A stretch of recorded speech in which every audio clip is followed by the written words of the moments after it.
नमस्कार दोस्तों, Byju's exam prep IAS Hindi में आप सभी का स्वागत है। आज की बड़ी खबर में हम पुलवामा हमले के संदर्भ में प्रमुख रूप से चर्चा करेंगे, क्योंकि आप सभी जानते हैं 14 फरवरी 2019 को एक बड़ा आतंकवादी हमला पुलवामा में हुआ था। इस हमले के बाद प्रमुख रूप से आतंकवाद के खिलाफ हमारी जो कार्रवाई है वो और कठोर रूप में हुई और हमारा वैश्विक समर्थन भी आतंकवाद को लेकर एक तरह से बढ़ा और पाकिस्तान को हम एक तरह से आतंकवाद के लिए कटघरे में खड़े करने में काफ़ी हद तक सफल रहे।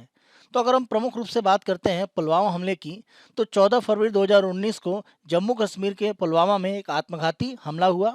जिसमें अगर हम देखें तो हमारे सीआरपीएफ के 40 जवान उस समय शहीद हुए। इस घटना के संदर्भ में केवल भारत ही नहीं, वैश्विक स्तर पर लोगों ने आक्रोश व्यक्त किया और अंतिम रूप में इस हमले का अगर हम परिणाम देखें तो भारत ने आतंकवादी जो कैंप पाकिस्तान में स्थित थे वहां पर एक तरह से लक्षित रूप में हमले किए। इस घटना में अगर हम सीआरपीएफ के 40 शहीदों की बात करें तो यहाँ पर उनकी इमेज है और प्रमुख रूप से यह घटना पुलवामा इलाके के लैथपुरा के पास हुई, जो जम्मू श्रीनगर राष्ट्रीय राजमार्ग पर एक तरह से है। और आप देखें इसी राजमार्ग का उपयोग करके सीआरपीएफ के जो जवान हैं उनको एक स्थान से दूसरे स्थान भेजा जा रहा था और यहीं पर आत्मघाती हमलावर ने एक तरह से हमला किया। और इस हमले में प्रमुख रूप से जो जिम्मेदार व्यक्ति था वो आदिल अहमद डार था और इसने पाकिस्तान में जैसे मोहम्मद के जो कैंप है वहां पर प्रमुख रूप से ट्रेनिंग ली थी। इस हमले के बाद प्रमुख रूप से पूरे देश में एक तरह से आक्रोश की लहर थी और सभी सरकार से एक तरह से इसके खिलाफ कार्रवाई की मांग कर रहे थे और विश्व के अलग अलग देशों में आप देखें भारतीयों ने इसके खिलाफ में बड़े प्रदर्शन किए,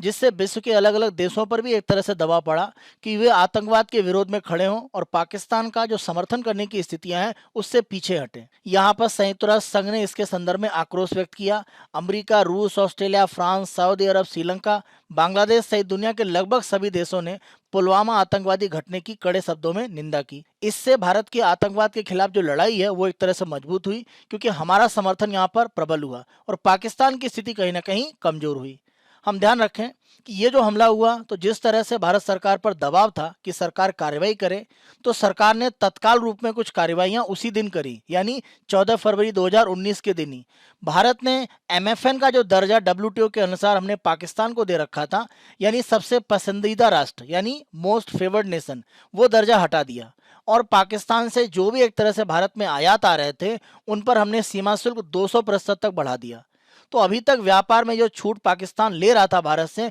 वो भारत ने समाप्त कर दिया। इसी के साथ साथ अवैध रूप में धन के हस्तांतरण को रोकने के लिए एक वैश्विक संस्था काम करती है, FATF, financial action task force. तो इसके द्वारा आतंकवाद का जो वित्त पोषण है उसको रोकने के लिए भी प्रयास किया जाता है। तो भारत की तरफ से ये प्रयास बढ़ाए गए कि पाकिस्तान को ब्लैक लिस्ट में डाला जाए और आप देखें आगे चलकर पाकिस्तान ग्रे लिस्ट में पहुंचा भी। भारत में विरोध प्रदर्शन इसको लेकर बढ़ते जा रहे थे, जगह जगह कैंडल लाइट मार्च निकाले जा रहे थे, जिसमें सरकार पर दबाव बनाया जा रहा था कि सरकार इसके जवाबी कार्रवाई में कुछ स्थितियां आगे बढ़ाए। यहाँ पर भारतीय डॉक्टर जो 13वीं एसोसिएशन ऑफ एनेस्थीसियोलॉजिस्ट कांग्रेस होने वाली थी पाकिस्तान में, उसका दौरा उन्होंने रद्द कर दिया। साथ साथ अगर हम देखें तो यूरो स्पोर्ट इंडिया ने घोषणा करी कि पाकिस्तान सुपर लीग क्रिकेट मैचों का प्रसारण नहीं करेगा।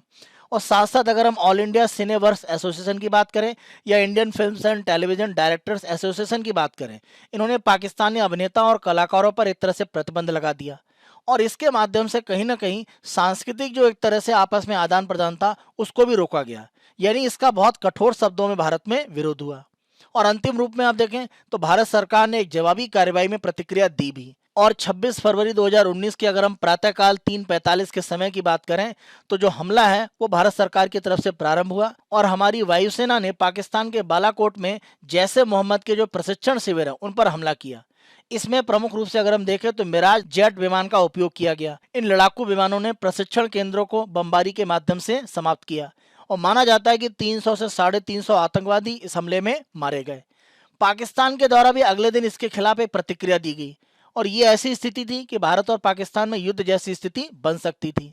पाकिस्तान की तरफ से अपने लड़ाकू विमानों के माध्यम से भारत के जो सैन्य प्रतिष्ठान है उन पर हमला करने का प्रयास किया गया, लेकिन हमने मिग 21 के माध्यम से प्रमुख रूप से उपयोग करते हुए उनके हमले को विफल किया। इसमें अगर हम देखें तो हमारा एक मिग 21 विमान नष्ट भी हुआ। और आप ध्यान रखें, मिग 21 एक नष्ट जरूर हुआ, लेकिन इसी मिग 21 का उपयोग करते हुए भारतीय pilot wing commander Abhinandan Varthaman के द्वारा एक पाकिस्तानी F-16 को मार गिराया गया। मिग 21 जो नष्ट हुआ उसके कारण अगर हम देखें तो विंग कमांडर अभिनंदन वर्धमान उन्होंने अपने आप को इजेक्ट कर लिया था और वो पाकिस्तानी क्षेत्र में एक तरह से पहुंचे। वहां पर पाकिस्तान ने कुछ दिनों तक उन्हें पकड़ कर रखा और जब पाकिस्तान पर लगातार दबाव बढ़ता गया तो अंतिम रूप में 1 मार्च 2019 को विंग कमांडर अभिनंदन को रिहा कर दिया गया और बाद में भारत के तीसरे सबसे बड़े वीरता पदक वीर चक्र से उनको सम्मानित किया गया। बालाकोट पर यह जो भारतीय कार्रवाई थी उससे भारत ने पाकिस्तान को स्पष्ट संकेत दे दिया